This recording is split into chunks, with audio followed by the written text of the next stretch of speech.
The courthouse woke before the city did. Not suddenly, not honestly. It stirred through machinery first. Fluorescent tubes trembled awake behind yellowed ceiling panels. Security gates unlocked one steel tooth at a time. Ventilation ducts exhaled recycled heat that smelled faintly of dust, wet wool, and industrial cleanser. Somewhere deep below the basement archive rooms, old pipes knocked inside the walls like distant fists. Outside, winter pressed against the building in heavy silence. Snowmelt slid down courthouse steps blackened by salt and years of footsteps. The flags above the entrance barely moved in the dark. At 4:37 a.m., Elias Ward climbed the eastern staircase, carrying a dented metal lunch tin in one hand and a ring of maintenance keys in the other. The same route, 23 years. His shoes made almost no sound on the stone steps anymore. The soles had worn unevenly over time, softened by water, bleach, and thousands of miles walked across marble floors polished for people who never noticed reflections beneath them. His gray courthouse identification badge swung lightly against his chest.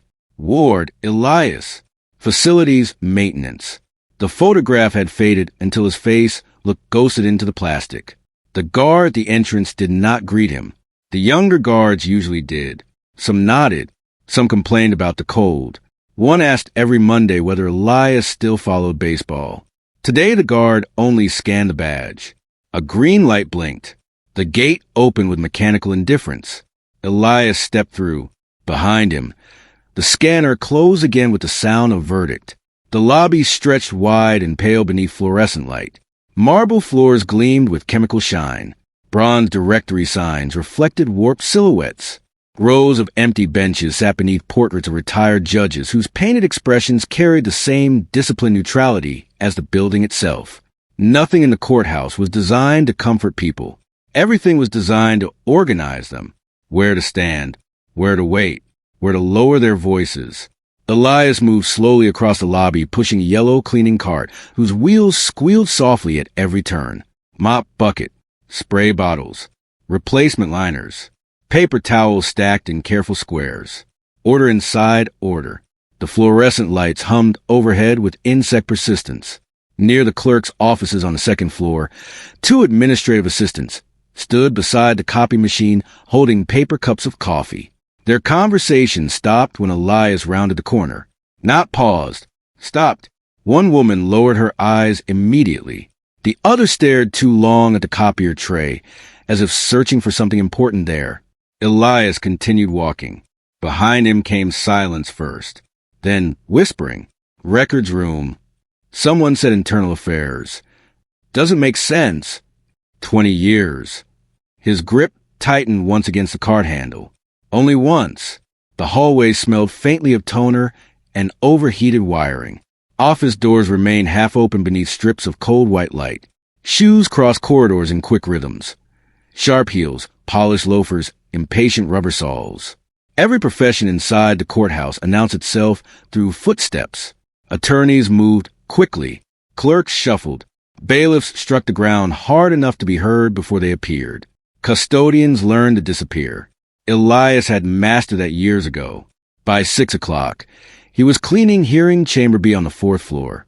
Empty chairs faced the elevated bench in perfect rows. Microphones rested silent atop narrow desks. The American flag in the corner hung without movement. The room looked cleaner when nobody occupied it. More honest. He sprayed disinfectant across the council tables and wiped slowly in straight lines. His shoulders ached in the cold.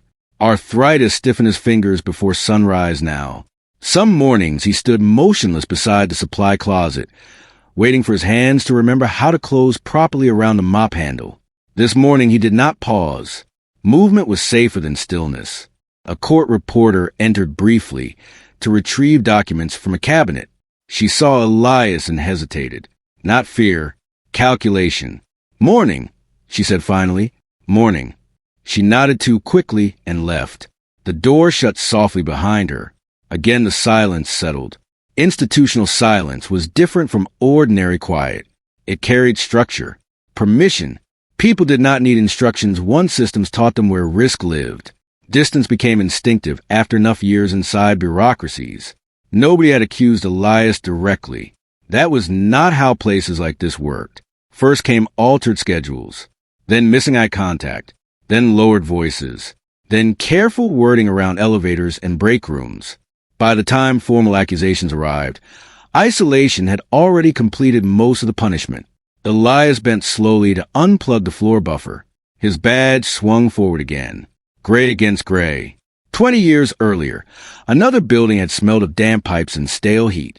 A fourth-floor apartment beside the rail tracks on Mercer Street. Thin walls. One radiator that worked only when kicked twice near the valve. Freight trains passing after midnight hard enough to tremble dishes inside cupboards. That was where he first heard the girls crying through the wall. Not loudly. Children learn restraint early in poor buildings. Their mother, Daniela Ruiz, died in February from an untreated infection after postponing hospital visits she could not afford. By the time paramedics carried her downstairs beneath flickering hallway lights, the oldest girl, Leona, stood perfectly still beside the apartment door holding her sister's hands with an expression too old for 11 years. No father arrived afterward. No relatives. A social worker appeared once carrying forms and careful professional exhaustion. 2 weeks later, the office stopped sending anyone. Cases moved on. Buildings forgot. But Elias lived across the hall. So groceries began appearing outside apartment 4C. Then winter coats.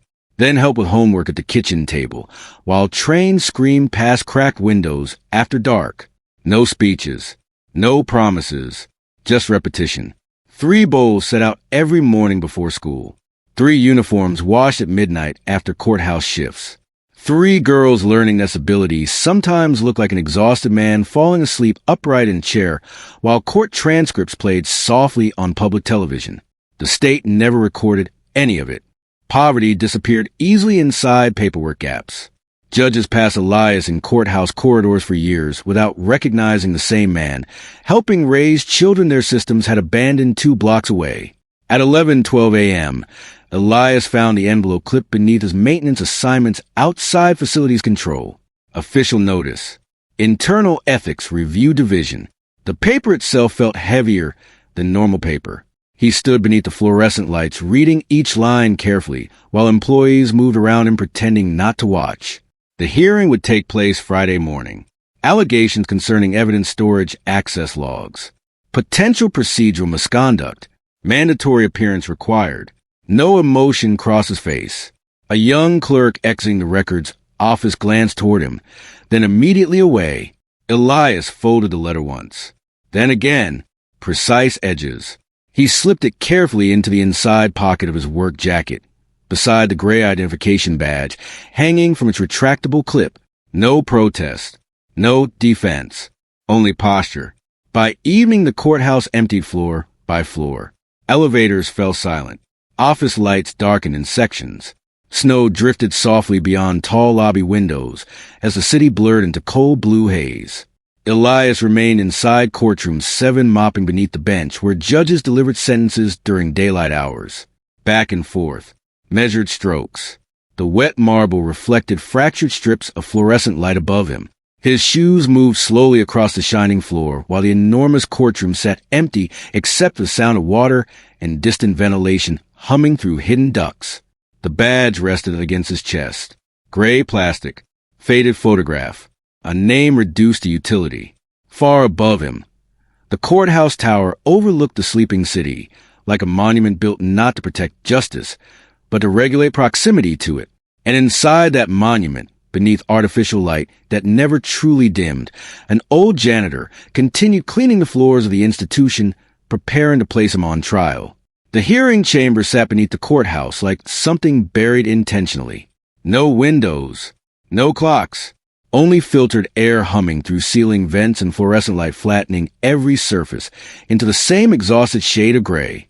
The room had once been a records archive decades earlier before renovations converted it into an administrative tribunal chamber. The walls still carried the architecture of storage. Low ceilings, narrow proportions, concrete corners softened poorly by institutional paint. Even silence sounded compressed there. At the center stood a long table beneath recessed lights. 3 tribunal officials occupied the raised side. 1 stenographer. 1 compliance officer. One legal administrator assigned to procedural review. Paper stacks formed discipline towers around them, every folder labeled, every tab color-coded, every accusation reduced to filing order. Across from them sat Elias Ward in his maintenance uniform, gray shirt, gray jacket, gray badge clipped against his chest. The badge looked dull beneath the fluorescent lighting, almost absorbed by it. A microphone stood inches from his folded hands. It amplified everything except dignity. The compliance officer adjusted his glasses before speaking.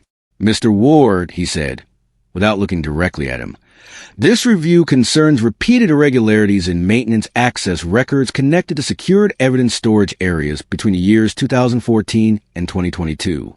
His voice carried the polished neutrality institutions trained carefully into management positions. Not cruelty. Worse, administrative distance. A projector illuminated spreadsheets across the far wall. Dates, entry logs, security timestamps. Elias's employee number repeated again and again in small digital rows. Evidence by accumulation. The legal administrator leaned forward slightly. "Do you deny altering maintenance schedules connected to restricted corridors?" Elias looked toward the microphone, then toward the officials. "No." The stenographer's keys struck sharply. No further explanation entered the record. Outside the chamber doors, courthouse employees gathered in fragments along the basement corridor pretending to refill coffee cups or organize paperwork. Their voices remained low. He admitted it? Not exactly. They wouldn't bring internal ethics in unless. "I heard evidence went missing years ago." Nobody entered the room voluntarily. Pity existed privately inside institutions. Publicly, survival mattered more. Silence became social currency. Inside the chamber, the compliance officer opened another folder. There are also discrepancies involving after-hours access authorization signed under supervisors no longer employed by this courthouse. Another pause. Several records appear to have been duplicated and privately retained. That word lingered. Privately. As though poor people were not permitted archives. Elias sat motionless while the fluorescent lights buzzed overhead. His posture remained straight, despite the stiffness in his shoulders. The same posture he carried while mopping courtrooms. The same posture he carried on buses home after midnight with grocery bags balanced between work boots. Endurance often resembled obedience to people who had never needed it. The tribunal chairwoman finally looked directly at him. "Why did you keep copies of those records, Mr. Ward?" Elias answered quietly, "Because papers disappear." Silence followed. Not emotional silence. Clerical silence. The kind produced when a sentence enters a room too truthful for procedure. The microphone carried the sound of someone clearing their throat. Then the chamber doors opened. 3 women entered together. The shift inside the room occurred instantly and mechanically, like pressure changing inside sealed walls. Not because of emotion, because authority had arrived wearing tailored coats and polished shoes. Leona Ward walked first, carrying a leather case beneath one arm, dark hair pinned neatly back, public defender's office credentials hanging visibly at her waist. Beside her came Miriam Ward in a charcoal wool coat, still marked faintly at the sleeve with hospital identification tape from an overnight surgery rotation. Esther Ward followed last, holding a flat archival storage box against her chest. The tribunal members recognized all 3 names before introductions finished. That mattered. Institutions heard credentials before they heard people. Leona placed documents calmly onto the defense table. "I'm attorney Leona Ward," she said. "I'll be representing Mr. Elias Ward moving forward." The chairwoman blinked once. "Your relation to the respondent?" A small pause. "My father." No movement came from Elias. Only the slightest tightening near his jaw. Outside in the corridor, conversation stopped. Inside the hearing chamber, posture changed everywhere at once. Officials straightened papers more carefully. The stenographer adjusted her seating position. The compliance officer removed and replaced his glasses. Authority had entered the room wearing expensive shoes and professional titles. And suddenly the janitor became visible through association. The cruelty of that settled heavily into the fluorescent air. Leona opened the first folder. "You framed altered maintenance logs as evidence of misconduct. she said evenly. You omitted the administrative directives requiring undocumented after-hours evidence transfers supervised by senior courthouse personnel. The compliance officer frowned. We found no such directives. Esther slid several photocopied pages across the table. You found no surviving copies. Another silence, sharper this time. Miriam sat beside Elias without speaking. Her hands remained folded neatly in her lap, surgeon steady. A small scar crossed one knuckle beneath the fluorescent lights. 20 years earlier, those same hands had trembled while trying to sew together a torn backpack before school because she was afraid Elias would spend money replacing it. He had taken the backpack quietly from her at 2 a.m. after finishing courthouse shifts and repaired himself beneath weak kitchen light while freight trains shook the apartment windows. Needle through fabric, thread pulled tight. Again and again, the tribunal continued speaking. Words like protocol, liability, chain of custody. But memory moved beneath the language. Elias asleep upright on the city bus before dawn.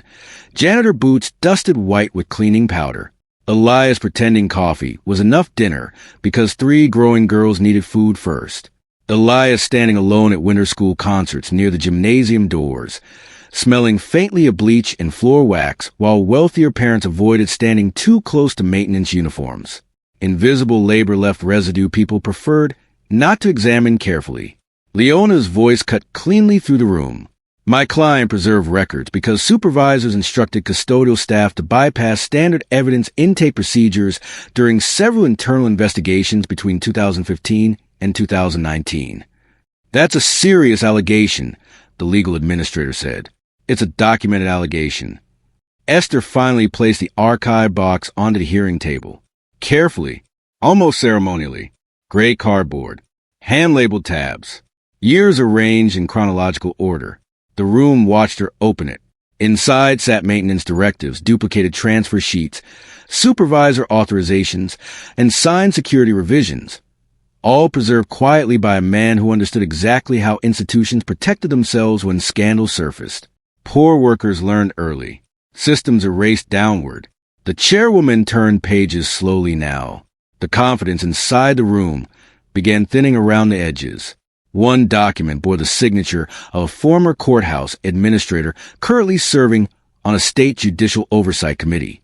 Another referenced evidence movement during a politically sensitive corruption case years earlier. The compliance officer stopped speaking altogether.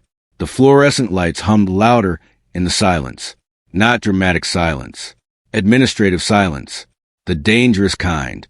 The kind where institutions suddenly recognize the existence of memory outside official control. Elias kept his eyes lowered for most of the hearing. Then slowly, almost uncertainly, he looked toward the 3 women seated beside him. Leona reviewing statutes with calm precision. Miriam sitting upright with restrained fury behind stillness. Esther organizing evidence with the cold patience of someone who spent years studying how systems buried truth beneath procedure. For the first time since entering the chamber, something shifted visibly across Elias's face. Not relief. Something stranger. A man accustomed to carrying weight alone suddenly confronted by the unbearable experience of being defended beyond the basement walls. The city continued functioning normally. Elevators rose. Buses hissed through slush-covered streets. Office towers filled with workers whose names would never appear in public unless blame required placement. Across government buildings, hospitals, schools, and transit stations, thousands of invisible people continued maintaining systems that noticed them only when something went wrong. And beneath one courthouse, under fluorescent light that made every human face appear slightly bloodless, a janitor's private archive had begun exposing the architecture of institutional convenience. Snow began falling harder before the tribunal recessed. Not dramatic snowfall. No cinematic storm. Just a steady accumulation of cold against courthouse windows already filmed with years of exhaust and weather. White gathered slowly along the stone ledges outside, while the city darkened toward evening beneath a low iron-colored sky. Inside the courthouse, movement changed direction. Not downward anymore. Upward. Doors closed on higher floors. Administrative assistants carried sealed folders between offices without speaking. Phones rang longer before being answered. Senior officials who once walked hallways with practiced speed now stopped frequently beside windows or disappeared into conference rooms behind frosted glass. Investigations spread through institutions the way cracks spread through ice. Quietly at first, then all at once. The tribunal chamber emptied slowly after adjournment. Staff members avoided Elias as they passed, but now the avoidance carried something different beneath it. Not dismissal. Fear. A maintenance supervisor who had ignored Elias for nearly 3 days attempted a nod while gathering his coat. Elias acknowledged him politely. The supervisor looked away first. That mattered, not personally. Structurally, the courthouse had not become moral. Buildings did not repent. Systems did not grow consciences overnight because truth entered a room carrying archive boxes. The courthouse merely recognized liability. Still, exposure altered atmospheres. Fluorescent lights hummed the same way they always had. Marble floors reflected the same sterile glare. Security gates continued opening and closing with mechanical indifference. But now people looked at the janitor differently because the institution itself had looked at him. Human dignity, Elias understood, was often granted socially only after authority approved its existence. Outside hearing chamber 3, reporters gathered near the elevators after someone leaked details of the inquiry to local media. Camera lights flashed intermittently against pale corridor walls. A young reporter wearing a wool coat rehearsed lines quietly beneath her breath. Remarkable story of sacrifice. Single custodian raises 3 daughters to become. Inspirational example of perseverance. Leona stopped walking. The reporter brightened immediately. Ms. Ward, would your family be willing to comment on? This is an inspiration, Leona said. Her voice was calm enough to wound. The hallway fell still around her. This is what abandonment looks like when someone survives it. Silence followed. Not hostile silence. Corrected silence. The reporter lowered her microphone slightly. Behind Leona, Elias stood with his gray badge resting against his jacket zipper. He looked tired more than anything else. Deeply tired. The kind of exhaustion that settles in the bone after decades spent carrying responsibility, without witnesses. Miriam touched his sleeve gently. Let's go downstairs. He nodded once. The elevators descended slowly through the courthouse levels. Criminal courts, civil administration, records management, payroll offices. Floors Elias had cleaned for over 20 years while powerful people discussed justice in side rooms. He entered only after everyone else left. The sisters stood beside him in silence. 3 women in tailored coats and professional shoes. And between them, an old janitor whose hands still smelled faintly of industrial soap. The investigation expanded over the following hours. Unauthorized evidence transfers. Improper chain of custody bypasses. Off-record maintenance directives. Names surfaced gradually through paperwork. Assistant administrators. Former supervisors. Judicial liaisons. People who signed forms assuming nobody beneath them mattered enough to remember. But Elias had remembered. Because poor people learned documentation differently than powerful people did. For the powerful, records preserve authority. For the vulnerable, records preserve survival. Late that evening, after attorneys and investigators migrated upward toward conference rooms filled with damage control discussions, Elias wandered instinctively toward Courtroom 7. No one stopped him. The courtroom sat empty beneath dim fluorescent lighting. Wooden benches stretched in disciplined rows beneath the elevated bench. Flags stood motionless in the corners. The room smelled faintly of paper dust and floor polish. Familiar, safer than attention. Elias moved automatically toward the maintenance closet beside the rear doors. He removed a mop without thinking about it, filled the bucket halfway, tested the wringer. Routine settled into his body more naturally than rest ever had. He began straightening chairs first, 1 inch inward, another aligned, hands smoothing invisible disorder from polished wood surfaces. The courtroom had hosted sentencings, divorces, evictions, custody hearings. Thousands of lives processed beneath official seals while Elias cleaned quietly afterward, restoring order for the next cycle of judgment. Invisible labor maintained the appearance of institutional permanence. No plaque commemorated that. No portraits honored it. Behind him, soft footsteps crossed the marble floor. Leona, she stood near the aisle, watching him work for several moments without speaking. Snowlight filtered faintly through high windows, turning the courtroom pale blue around the edges. Elias dipped the mop into water, wrung it carefully, started forward. Leona reached out and took the handle gently from his hands. At first he resisted, not aggressively, instinctively, like someone trying to hold on to balance after carrying weight too long. The two of them remained motionless beside the bucket beneath fluorescent light, humming overhead. Then, slowly, he let go. The mop shifted fully into her hands. A small gesture, almost nothing. Yet the entire history of the room seemed to gather around it. 20 years of night shifts, second jobs, missed meals, silent endurance mistaken repeatedly for insignificance.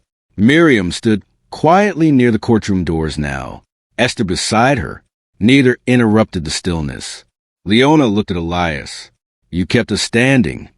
His eyes lowered briefly toward the wet marble floor, reflecting strips of artificial light. A pause. "So did you?" The silence afterward carried no humiliation inside it, only recognition. For the first time in years, Elias stood inside the courtroom without performing a task. No mop in his hands, no cart beside him, no lowered posture signaling service. Just a man standing upright, while the people he raised stood beside him. Outside the courtroom, formal conclusions moved through administrative channels with practiced speed. The tribunal cleared Elias Ward of all allegations by unanimous recommendation. Secondary investigations remained ongoing. Multiple senior officials resigned pending inquiry. Public statements emphasized procedural accountability and institutional transparency. Language designed carefully to preserve confidence while admitting as little conscience as possible. The courthouse would survive. Institutions almost always did.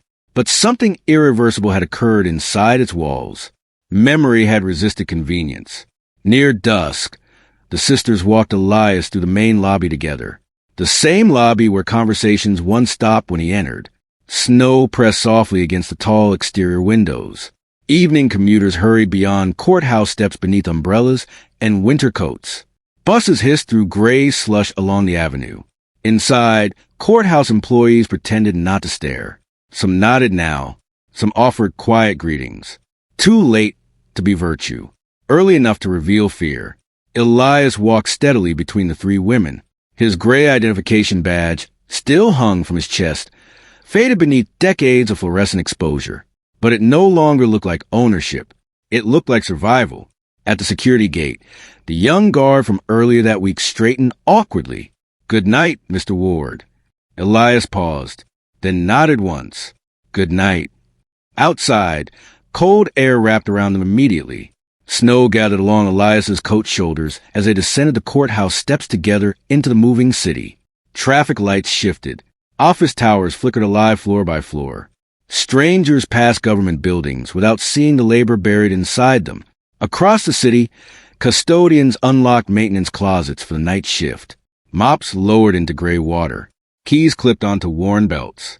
Fluorescent lights waking again above empty hallways. Thousands of invisible workers restoring order inside institutions that would never remember their names unless blame required one. But somewhere, in one courthouse beneath winter light and administrative silence, three women remembered the man who carried them through abandonment without asking permission from the world to do it. And because they remembered, silence failed.